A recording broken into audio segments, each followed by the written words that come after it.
अमेरिकी टैरिफ पर अफजल अंसारी का बड़ा बयान। कहा, टैरिफ से टेक्सटाइल मिलें बंद हो रही हैं, बिहार से बदलाव की क्रांति होगी शुरू। हापुड़ में शातिर लुटेरों के साथ पुलिस की मुठभेड़, एक बदमाश घायल, दूसरा मौके से फरार। गाड़ी में लिफ्ट देकर करते थे लूटपाट। मनवीर हत्याकांड का पुलिस ने किया खुलासा। 12 लाख रुपए देकर बेटे ने रची थी हत्या की साजिश। मृतक के बेटे, 2 सुपारी किलर सहित 4 लोग गिरफ्तार।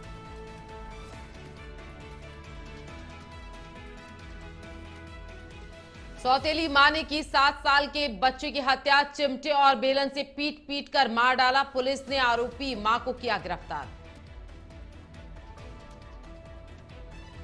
बरसाना रावल में राधा रानी के जन्मोत्सव की धूम। ब्रह्म मुहूर्त में हुआ पंचामृत अभिषेक, वैदिक मंत्रोच्चारण और मंगल गायन से गूंजा मंदिर परिसर। लखनऊ में एक पटाखा फैक्ट्री में विस्फोट, 3 लोगों की मौत, आधा दर्जन से अधिक लोग घायल। सीएम योगी ने दिए समुचित उपचार सुनिश्चित करने के निर्देश।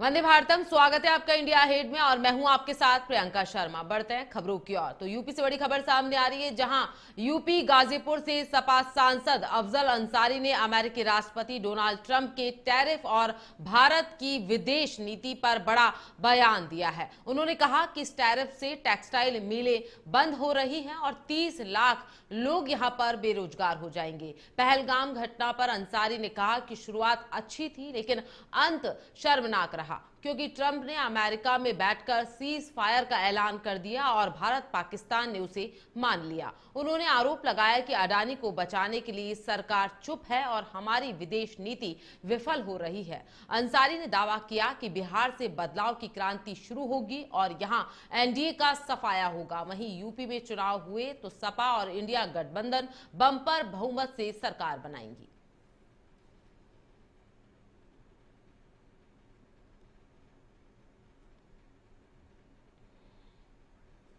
देखिए, हम आपसे कहना चाहते हैं और आपके माध्यम से, आपके चैनल से कहना चाहते हैं और आपके चैनल के माध्यम से भारत की जनता से कहना चाहते हैं कि मोदी जी ने जब धमकी दी थी कि टैरिफ लगा देंगे, तो उसको बहुत हल्के में लिया गया। हमारे देश की मीडिया ने, अभी लागू नहीं हुआ था, धमकी थी 25% की, तो बस एक मिशन चला दिया।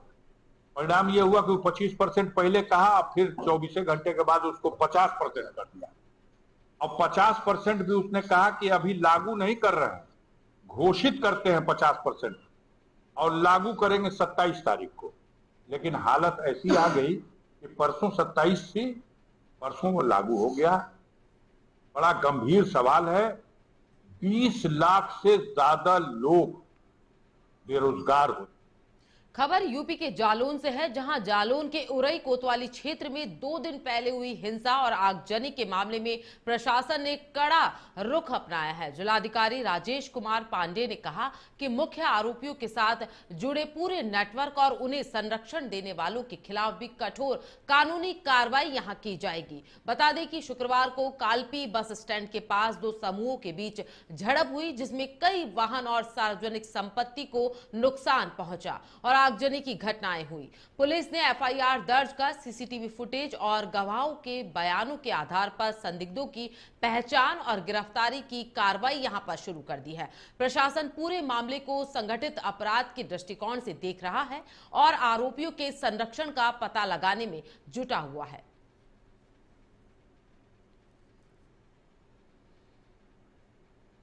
स्टैंड उरई से जुड़ी हुई घटना में जो लोग शामिल रहे हैं, जो आपराधिक और उपद्रवी तत्व रहे हैं, पुलिस प्रशासन द्वारा उनकी पहचान करा करके उनको गिरफ्तार करके उनके विरुद्ध कठोरतम कार्रवाई की जा रही है।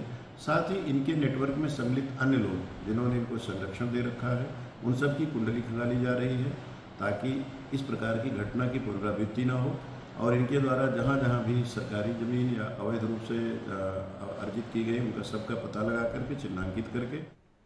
लखनऊ के गुंडबा थाना क्षेत्र में एक पटाखा फैक्ट्री में विस्फोट हो गया, जिसमें 3 लोगों की मौत हो गई और आधा दर्जन से अधिक लोग घायल हुए हैं। घटना की सूचना पाकर मौके पर कई फायर ब्रिगेड की गाड़ियां पहुंची और घायलों को अस्पताल में भर्ती करवाया गया। मुख्यमंत्री योगी आदित्यनाथ ने हादसे का संज्ञान लेते हुए मृतकों के परिजनों के प्रति संवेदना व्यक्त की और अधिकारियों को राहत कार्य में तेजी लाने व घायलों का समुचित उपचार सुनिश्चित करने के निर्देश दिए। विस्फोट के कारणों का फिलहाल पता नहीं चल पाया है।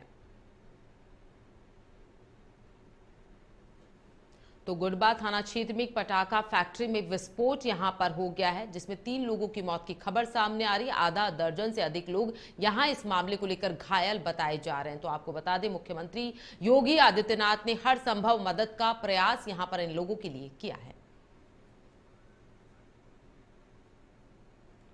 इस खबर पर ज्यादा जानकारी के लिए UP bureau head Danish Warsi phone line पर जुड़ चुके हैं। क्या कुछ पूरा मामला था? 3 लोगों की मौत हो चुकी है और आधा दर्जन लोग यहां पर घायल बताए जा रहे हैं। क्या कुछ कहना चाहेंगे?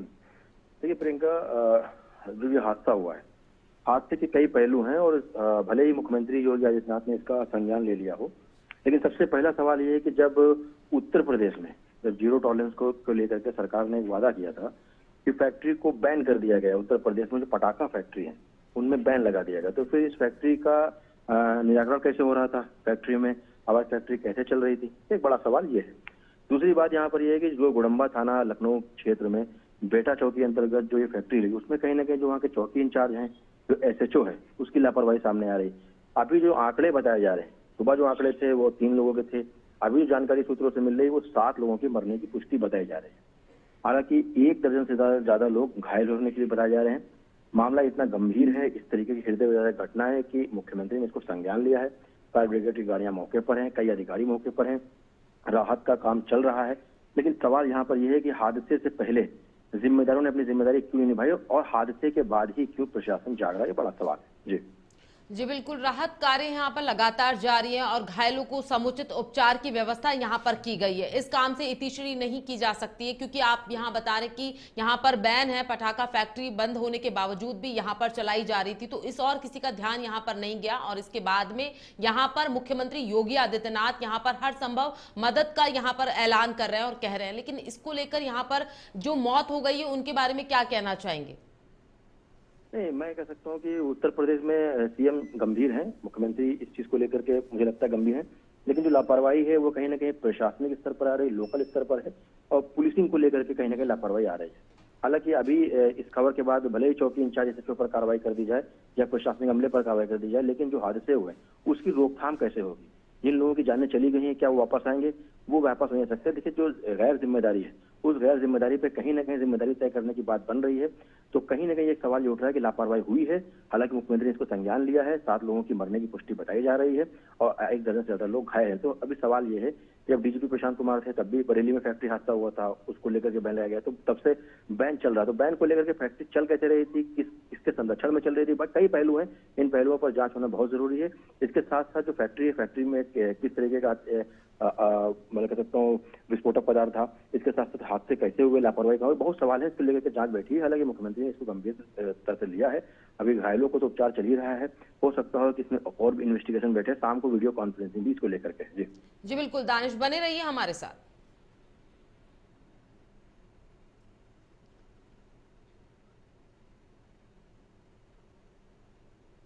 बड़ी खबर सामने आ रही यूपी से, जहां सीएम योगी आदित्यनाथ की बड़ी वीडियो कॉन्फ्रेंसिंग यहां पर है। कानून व्यवस्था को लेकर सीएम योगी की वीडियो कॉन्फ्रेंसिंग यहां पर होगी। तो पैट परीक्षा, खाद्य उपलब्धता, बाढ़ की स्थिति, IGRS की यहां पर समीक्षा बैठक की जाएगी। तो यूपी के सभी वरिष्ठ अधिकारी इस कॉन्फ्रेंसिंग में जुड़ेंगे। विभिन्न विभागों के अपर मुख्य सचिव और प्रमुख सचिव यहां पर जुड़ेंगे इस कॉन्फ्रेंसिंग में। यूपी के सभी जिलों के आला अफसरों को निर्देश यहां पर जारी किए जाएंगे। तो प्रदेश भर में DM और कप्तान वीडियो कॉन्फ्रेंसिंग में यहां पर जुड़ेंगे। तो प्रदेश भर के सभी पुलिस आयुक्त और मंडलायुक्त भी वीडियो कॉन्फ्रेंसिंग में यहां पर जुड़ेंगे। तो यूपी के DGP राजीव कृष्ण और ADG LO अमिताभ यश भी इसमें शामिल होंगे। प्रमुख सचिव मुख्यमंत्री और प्रमुख सचिव गृह भी इसमें शामिल होंगे। तो शाम 7 बजे मुख्यमंत्री के सरकारी आवास पर 5 कालिदास मार्ग पर वीडियो कॉन्फ्रेंसिंग यहां पर आयोजित की जाएगी। तो प्रदेश के सभी एडीजी, आईजी और डीआईजी भी यहां पर इसमें जुड़ेंगे। प्रदेश भर की सीएमओ और नगर आयुक्त भी इसमें जुड़ेंगे। तो कृषि, सहकारिता, बाढ़, सिंचाई विभाग के अफसर भी इस वीडियो कॉन्फ्रेंसिंग में यहां पर जुड़ने वाले हैं।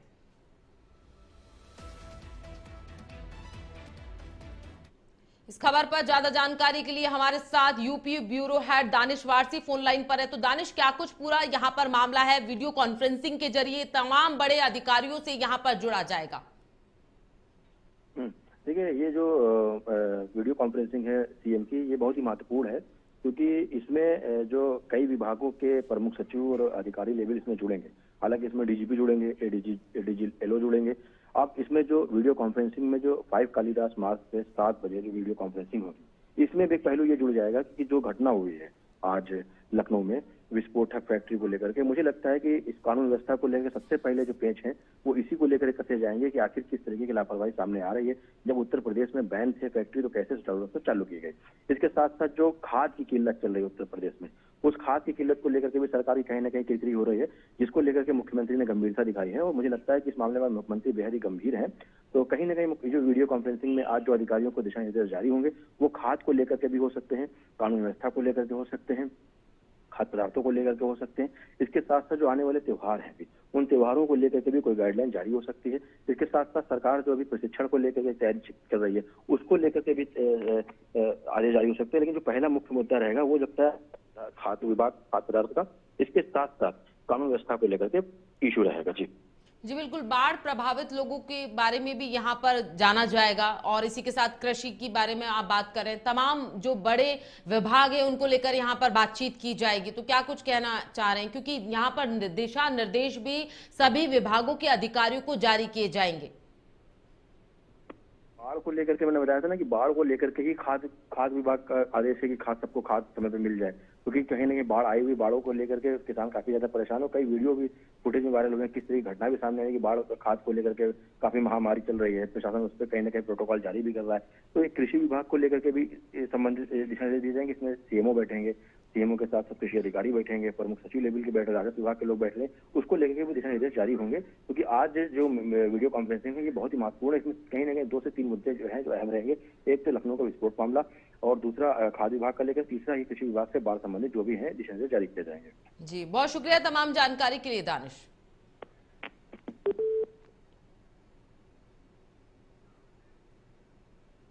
खबर हापुड़ से है, जहां हापुड़ में मनवीर हत्याकांड का पुलिस ने पर्दाफाश कर दिया है। पुलिस जांच में खुलासा हुआ है कि मनवीर की हत्या की साजिश उसके ही बेटे ने रची थी, जिसने पिता को मारने के लिए 12 लाख रुपए में सुपारी दी थी। शौच के दौरान 2 आरोपियों ने चाकू और ईंट से वार कर मनवीर की हत्या कर दी और खेत से भाग निकले। पुलिस ने मृतक के बेटे, 2 सुपारी किलर समेत कुल 4 आरोपियों को गिरफ्तार किया है। हत्या में इस्तेमाल ईंट और चाकू बरामद किए गए हैं। साथ ही सुपारी की रकम में से 52,300 रुपए भी यहां पुलिस ने जब्त किए हैं।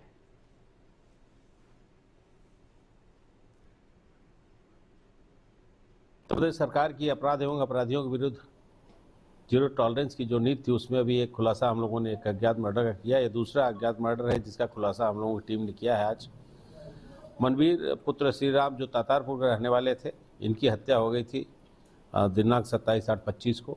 इस पूरे घटना का अनावरण करते हुए मनवीर के पुत्र विशाल उर्फ सौरभ की गिरफ्तारी हुई है और विशाल उर्फ सौरभ से पूछताछ के बाद गुड्डू उर्फ रामगोपाल, जो कि विशाल का दोस्त था, उसी के गांव का था, और गुड्डू के जो दोस्त थे बाबू उर्फ विक्रांत, गगन पुत्र पप्पू जो कि एक तातारपुर का रहने वाला था, गगन जो है मुरादपुर का रहने वाला है, ये दोनों की गिरफ्तारी हुई। इस प्रकार इस पूरे घटनाक्रम का अनावरण करते हुए हम लोगों ने मृतक के बेटे विशाल उर्फ सौरभ की गिरफ्तारी की है और उसके बातचीत के दौरान गुड्डू उर्फ गोपाल, बाबू उर्फ विक्रांत, गगन पुत्र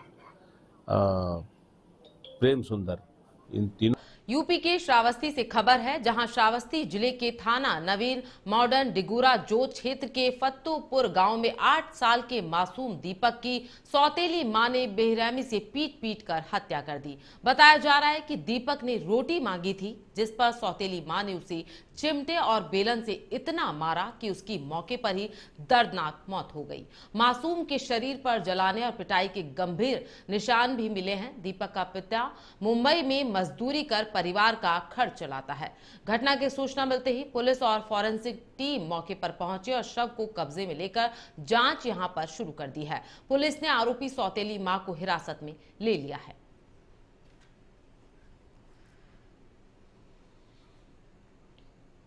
खबर हापुड़ से है, जहां थाना बाबूगढ़ क्षेत्र के अलीपुर के पास पुलिस ने शातिर लुटेरों के खिलाफ मुठभेड़ में एक बदमाश शौकीन को घायल कर दिया, जबकि दूसरा बदमाश मौके से फरार हो गया। यह लुटेरे 2 दिन पहले हाईवे पर लूट की घटना को अंजाम दे चुके थे और गाड़ी में लिफ्ट देकर लूटपाट करते थे। मुठभेड़ के दौरान पुलिस ने घायल बदमाश से 3000 रुपए नगद, एक तमंचा, लूट में प्रयुक्त गाड़ी यहां पर बरामद की है। हापुड़ पुलिस का ऑपरेशन लगातार जारी है और फरार बदमाश की तलाश में टीमें तैनात की गई हैं।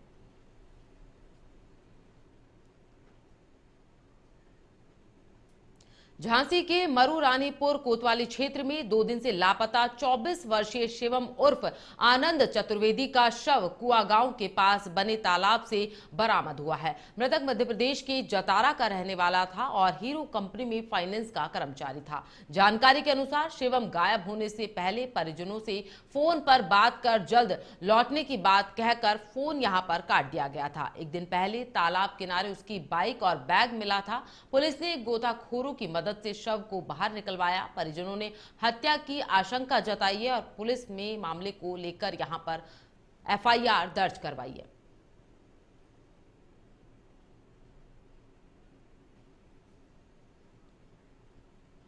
हापुड़ के थाना धौलाना क्षेत्र के गांव करनपुर जट में दबंगों ने लाठी, डंडे और पिस्टल से लैस होकर युवक संदीप शर्मा पर जानलेवा हमला किया है। आरोप है कि पहले उन्हें भैंसा बुग्गी से टक्कर मारी गई और यहां पर गिरा दिया गया। इसके बाद दबंगों ने धारदार हथियारों से हमला कर उन्हें गंभीर रूप से घायल कर दिया। घटना में संदीप की मां पर भी दबंगई यहां दिखाई गई और रास्ते को रण क्षेत्र यहां पर बना दिया गया।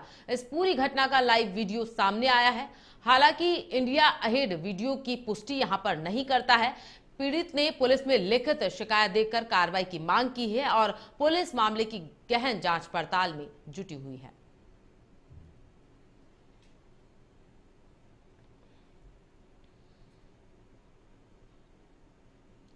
बिजनौर में युवक ने फंदे से लटककर आत्महत्या कर ली है। जान देने से पहले उसने वीडियो यहां पर बनाया, जिसमें युवक ने एक लड़की और उसकी मां पर परेशान करने का आरोप लगाया है। नावेद ने वीडियो में कहा कि उन लोगों ने उसकी मां और बहनों की बेइज्जती की। उसने यह भी बताया कि उसने उन पर 10 लाख रुपए खर्च कर दिए। युवक की मौत के बाद उसके परिवार में कोहराम मच गया। पुलिस ने शव को पोस्टमार्टम के लिए भेज दिया है और मामले की जांच शुरू कर दी है। दरअसल नजीबाबाद थाना क्षेत्र के मोहल्ला पठानपुरा के रहने वाले नावेद ने देर रात अपने घर में फांसी लगाकर आत्महत्या कर ली। मृतक नावेद अपनी मां और 4 बहनों के साथ रहता था। वह परिवार का इकलौता बेटा था और सिलाई मशीन रिपेयरिंग और बेचने का काम यहां पर वो किया करता था। मृतक ने आत्महत्या से पहले एक वीडियो यहां बनाया। इस वीडियो में उसने एक लड़की और उसके परिवार को अपनी मौत का जिम्मेदार बताया।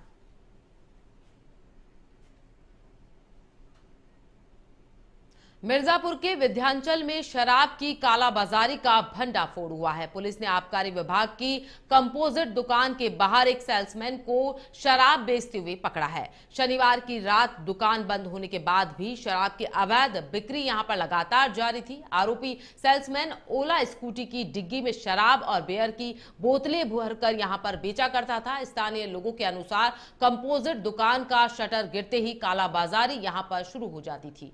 पकड़ा गया सेल्समैन बिहार का रहने वाला है। जांच में पता चला है कि वह ओला स्कूटी से शराब की होम डिलीवरी भी करता था। विंध्याचल के नागरिक लंबे समय से दुकान के बाहर ओवर रेटिंग और अवैध बिक्री की शिकायत यहां पर कर रहे थे। पुलिस ने आरोपी को हिरासत में लेकर पूछताछ यहां पर शुरू कर दी है। अब पूरे नेटवर्क की जांच यहां पर पुलिस के द्वारा की जा रही है।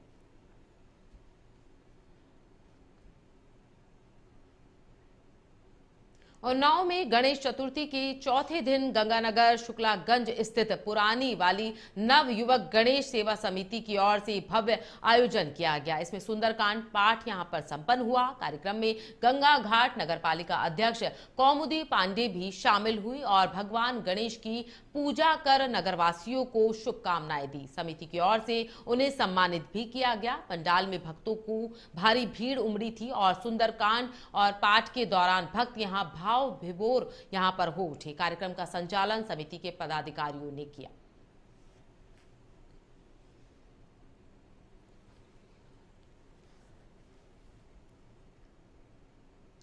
खबर मथुरा से है, जहां राधा रानी के गांव रावल और बरसाना में राधा रानी जन्मोत्सव बड़ी धूमधाम के साथ सेलिब्रेट किया गया। इस मौके पर हजारों की संख्या में श्रद्धालु दूर दराज से पहुंचे और अपने आराध्य के दर्शन किए। जन्मोत्सव पर सुबह 4 बजे राधा रानी का पंचामृत अभिषेक यहां पर तैयार किया गया, जिसमें 400 लीटर दूध दही का इस्तेमाल हुआ। गर्भगृह में वैदिक मंत्रोच्चारण के साथ विशेष पूजन और मूल शांति की रस्में भी हुई। मंदिर परिसर में गोस्वामी समाज ने मंगल गायन किया और राधा रानी का श्रृंगार कर भक्तों को दर्शन कराए गए। पूरे बरसाना को रंग बिरंगी रोशनी से सजाया गया और प्रशासन ने सुरक्षा के पुख्ता इंतजाम किए। सीसीटीवी से निगरानी रखी गई ताकि श्रद्धालुओं को सुगम दर्शन यहां पर हो सके।